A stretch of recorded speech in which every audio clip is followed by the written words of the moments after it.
Well, I have already received a warning, so let me try and see what can I do with it.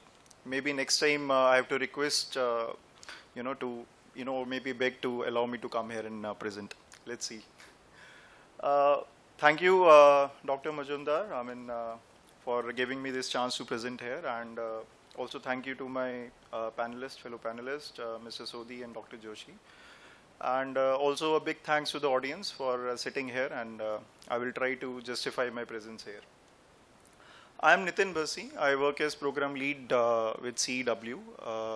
I have experience of more than 16 years in water sector research. Before I start, just few words about the organization I work with. CEW is among Asia's leading policy research institution. So as the name suggests, we really go deep into the policy analysis and try to make sense out of it. And what reforms are needed to further improve the policy, and in certain cases also, ensure that how the new policies can be devised. We use a lot of data, integrated analysis, and strategic outreach is also one of the important component that we follow to explain and change use, reuse, and misuse of resources. And this particular panel is all about reuse of water. We work in 7 domain areas. They are listed here. I won't be, naming them. Water falls under risk and adaptation portfolio. And we also have one center, which is what we call is Center for Energy Finance. Well, before I start, again, going back to the discussions that we had in the morning. So why exactly are we talking about, making reuse of treated wastewater? It is a costly affair. Dr. Majumdar mentioned it, Mr. Sodhi mentioned it, and others I've been hearing, they mentioned it. Even the previous session was all about investments in the sector. And we know it's a costly affair. Why are we talking about it? Well, India is divided into 20 major river basin by the Central Water Commission.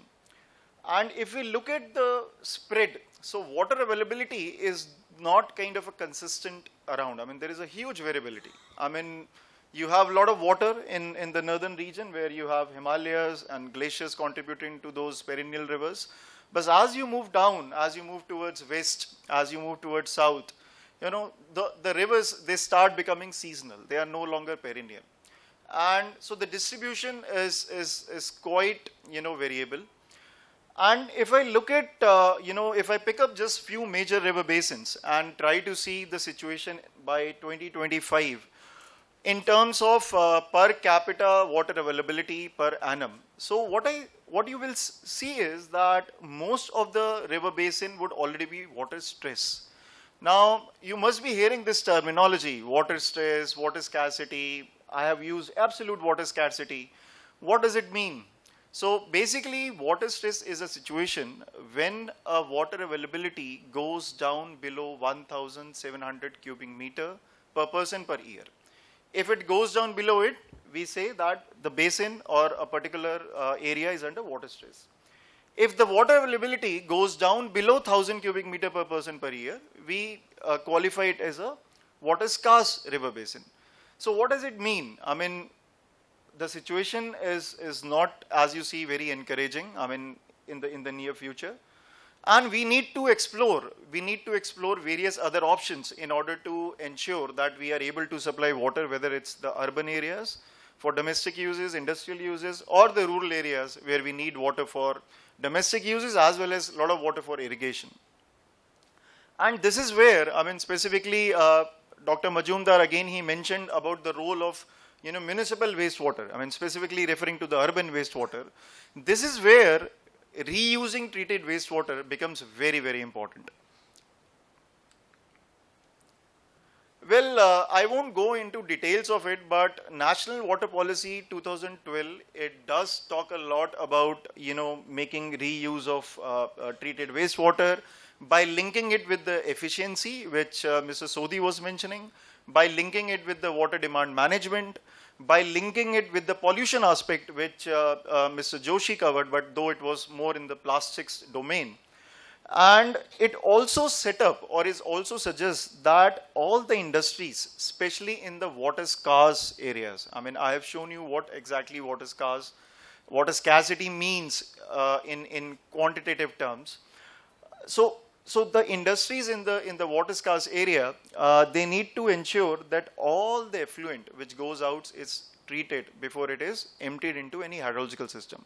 And this is what, famously it is called as zero liquid discharge. I mean, the industries has to follow this particular policy, the zero liquid discharge policy.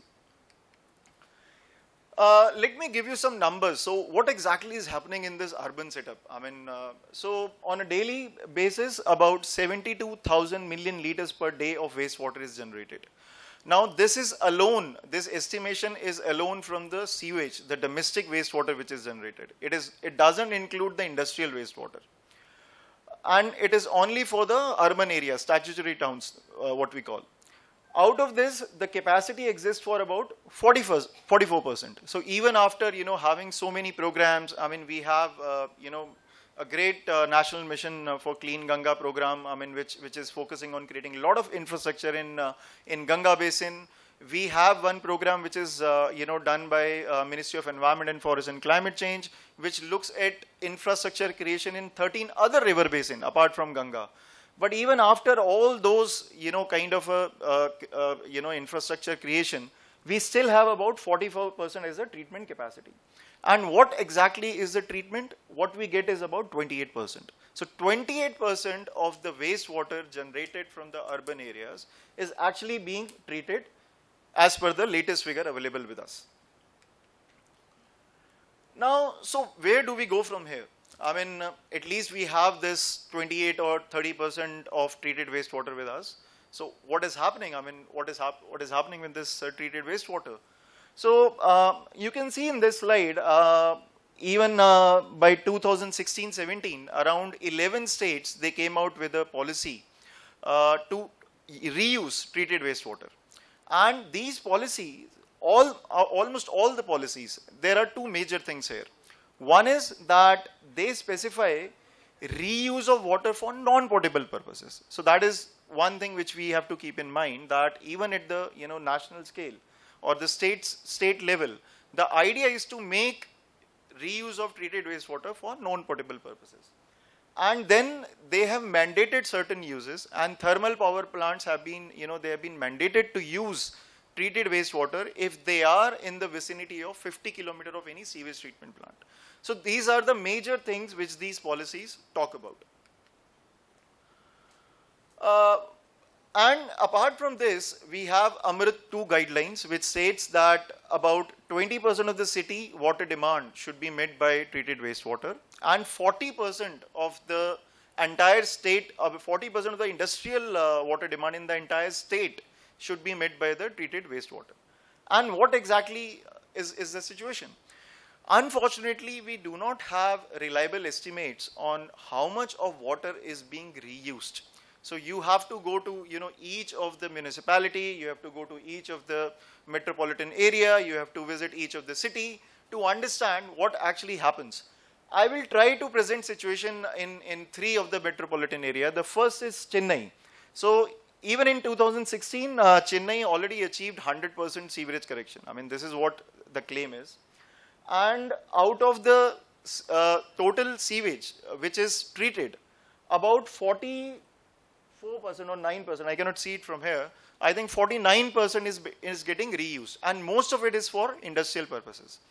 If we come to Delhi, I mean, in Delhi, I think the capacity has already reached about 85%, that we have about 85% of the sewage treatment capacity, out of which around 70% is getting treated.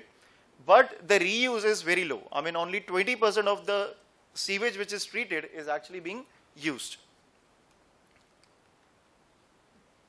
Now, Hyderabad, I mean, it again, I mean, I wanted to highlight this because it's a very interesting case.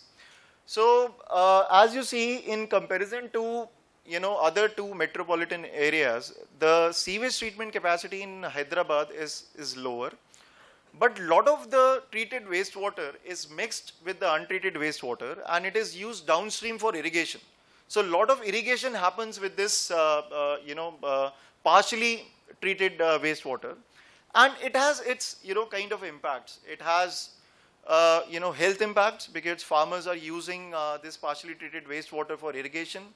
It has impacts, environmental impacts, because soil is getting contaminated by the pollutants.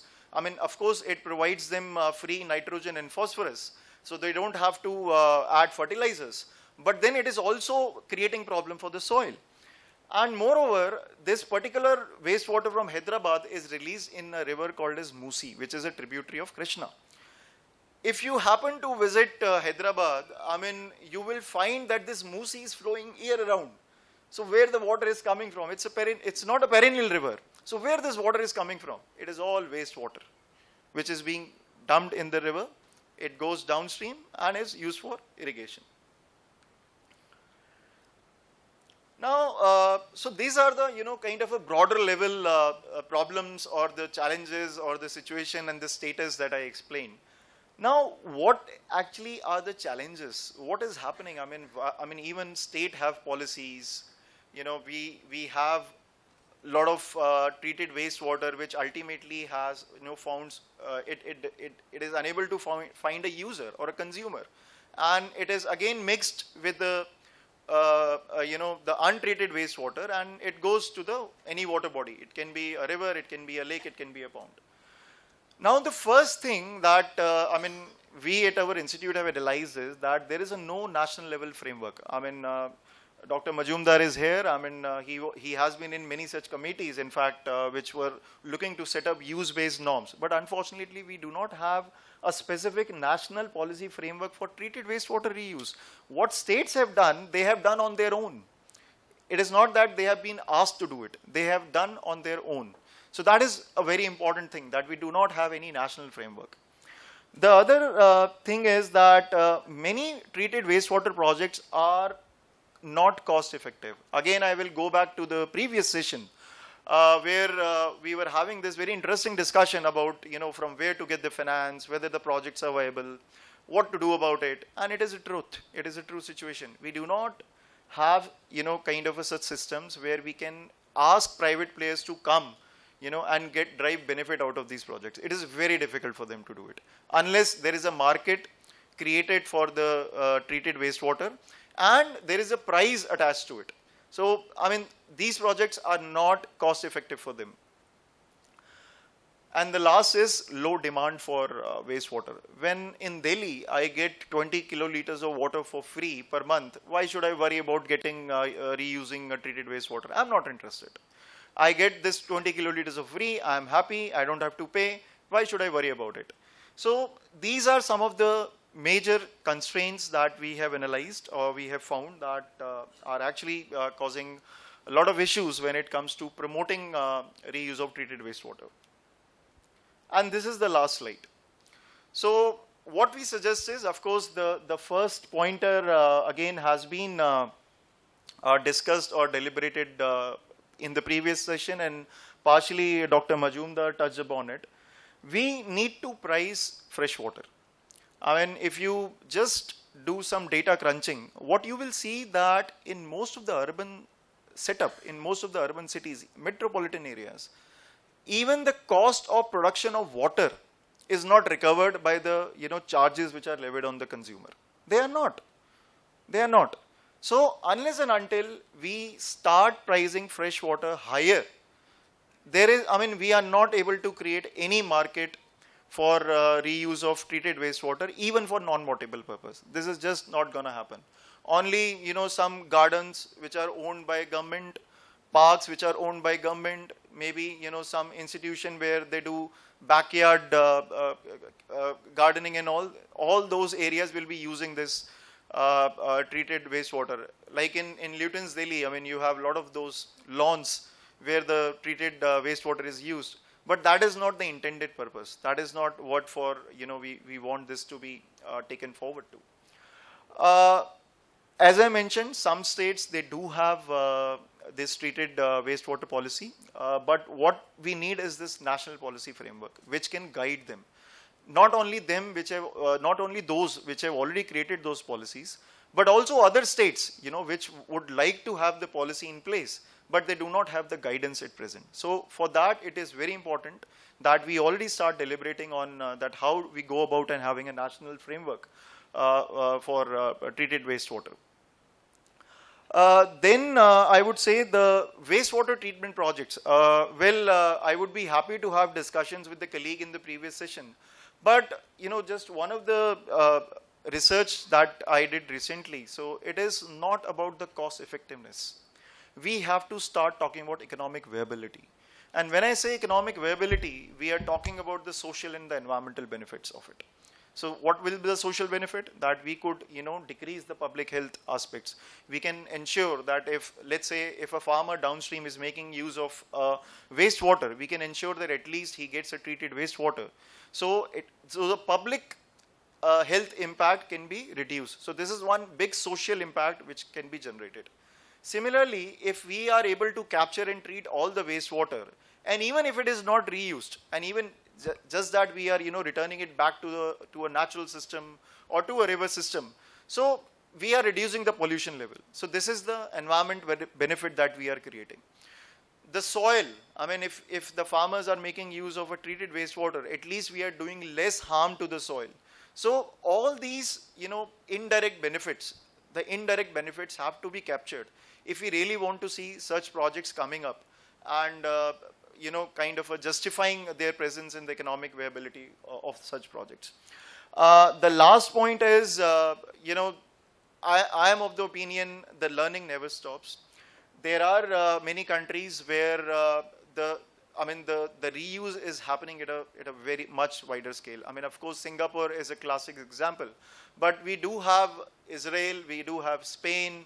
Similarly, there are many other countries in European Union which actually are making a lot of reuse.